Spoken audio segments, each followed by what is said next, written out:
Officials filed charges against the Tate brothers.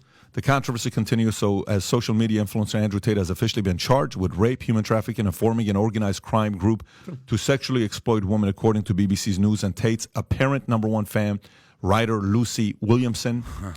Andrew's brother, Tristan, is also facing the same charges. A Romanian judge now has 60 days to inspect the file, and with their case being sent to trial.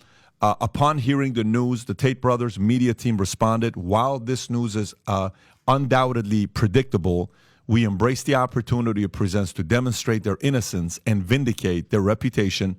The indictment added that it allows us to present a comprehensive body of evidence diligently collected and prepared over time, which will undoubtedly substantiate the brothers' claims of innocence.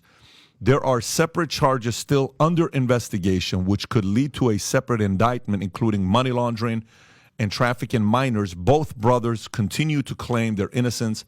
Having denied all allegations, the trial is not expected to start immediately and is predicted to take several years. Jeez. And if you want to see the interview, click below.